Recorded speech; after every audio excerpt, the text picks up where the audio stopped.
Seconds Out, sponsored by Gencor, science-backed wellness and skincare. Click the link below.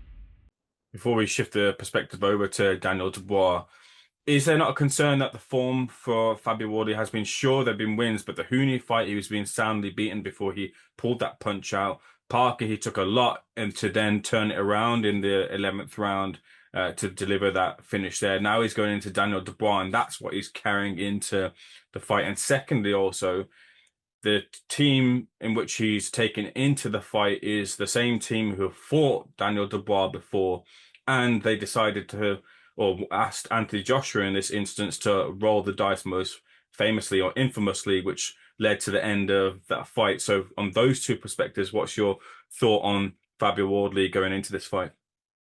Well, again, when you look at his prep, Wardley, you have to look at he's been active, right? Like you say, the Hooney fight and the fight after that with Josie Parker. These are world-class fighters that he's fighting. These aren't 8 or 10 round, guys that do 8 or 10 rounds warm-up fights. These guys, those guys meant business. Sure, Hooney was out boxing him, but you only remembered for the fights you win, to a degree, right? So he's got through those 2 fights. He may have been behind on the scorecards in both of those fights, but ultimately he's got the victory. Fabio Wardley, he doesn't rely on his power. He's not going into that fight saying, you know what, I can afford to lose 6 rounds or however many rounds, 8 rounds, or I can't afford. He doesn't go into those fights saying to himself, I'm going to fall behind, but I've got the equalizer. He works for that equalizer from the beginning to the end. He's working all the time, and even when he's soaking up a bit of punishment, he's still dangerous. Daniel Dubois, if he nails Fabio Wardley, that could be the worst thing that he could do, because he's going to come charging in, and that's when Wardley's going to be at his most dangerous. Because when you're a wounded animal, then you come out fighting, and Fabio Wardley fights like he's a wounded animal in every round. Look at any of his fights. Like I say, the Hooney fight, getting outboxed, but he was still trying. He was still pitching. He was still in there. Again, against the Parker fight, there were times the fight ebbed and flowed, and he got behind a little bit. Then he pulled out the equalizer. So there is nothing really that Dubois, because listen, he hasn't had that fight since Usyk. We could have a look at him and say, okay, he's improved since the Usyk fight. We don't know if there's been any improvement. Obviously they would have gone back to the drawing board. He's got his old coach back in his corner now. And so you can only expect him to be marginally better than what he was, hopefully, for the Usyk fight. But I don't know. I just think the more I look at it, I can only see one winner. When it comes to Daniel Dubois, is he deserving of this opportunity? He's coming off of a loss against Alexander Usyk and straight into a world title shot against Fabio Wardley. You said at the start of your pitch for this fight that if you're coming out of a knockout loss, you maybe need 1 or 2, or maybe another to get back onto the horse and have some bit momentum coming behind you. But is he deserving of this opportunity, do you feel? Yeah, listen, he's a former world champion, so we've got to cut in some slack, because obviously he wants to get back in the saddle and see what see if he can ride his way to the world championship again. Yeah, he's deserving of another world title fight. The question has to be asked: will he win? And again, we won't know that till fight night, because, like I say, we don't know what Daniel Dubois has got left. All I do know is when you get knocked out, it takes something away from your confidence. It robs you of something, and it's hard to get it back. Only the good and the great can rebound from a bad knockout like that. There's another saying in boxing, if you get knocked down, try and land on your back, because if you can look up, you can get up. And he did. So luckily, fortunately for him, he went down and he was able to get up, but he didn't beat the count. So he got KO'd by arguably an all-time great. We have to wait and see what Daniel Dubois turns up on fight night. But I'm telling you now, there'll be something missing. like I say, they got to put some respect on Fabio Wardley's name. It's like they've gone, you know what, we'll have him because he's the soft touch in the heavyweight division. No, he ain't. He is. There's no way is that boy a soft touch. This boy, you know, Wardley's going to give him all the problems he could want and more. And if he can't find that mental resolve and switch into another gear to beat him, then what's he going to do?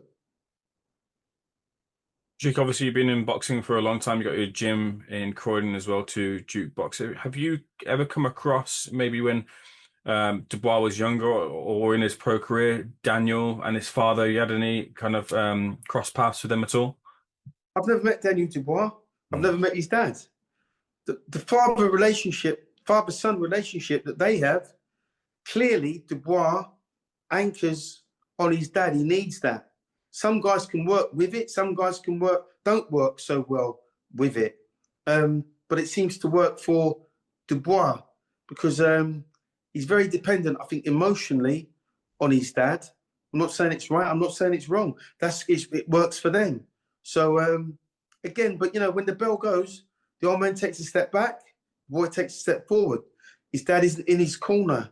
His dad's not a boxer. He's not qualified to be a boxer. That's his son. So he talks to him from a father-son relationship. Is it the right relationship to have when you're in the corner? Maybe a bit too close. You know, maybe it's a little bit too close. You know, because when you're in the corner, you've got your coach who's been working with you for, you know, for a large part of your life. The coach knows you inside out. The coach knows what you can and what you can't do. The coach is supposed to know what buttons to push to get you on point. If you're winning, to keep you winning. And if you're losing, what you've got to do to get back into the fight. So I think there's going to be a lot of questions asked on fight night. And when these two come together, like I say, it's going to be explosive. Their styles are tailor-made for one another. Can we draw any parallels between Daniel's relationship with his father to your relationship with your brother during your fight career? Are they in any way similar? Can you relate to Daniel in any sort of way, in the way that he draws strength from his father, and the way that you drew strength from your brother, and what that meant to you when you fought? Yeah, I mean, that's a good analogy. Of course it is. Because, you know, as you know, my brother was my everything. And I could only really hear his voice when I was fighting, screaming for me, you know, and telling me, giving me instruction. But my brother worked very closely with me in the gym with my coach. So there was nothing that my coach ever said to me that my brother didn't hear and reiterate. I don't really think that Daniel Dubois' dad is a boxing coach per se. He's a life coach. That's his son. And he speaks to his son as a son. And hopefully he'll be able to get the best out of his son. But the but is, like I say, when the bell goes, the dad takes a step back and Dubois takes a step forward. Now he's got to rely on what he's done in training, what he's done in training camp. You know, the instructions that his coach has given him, they got to work on fight night. They have to work on fight night.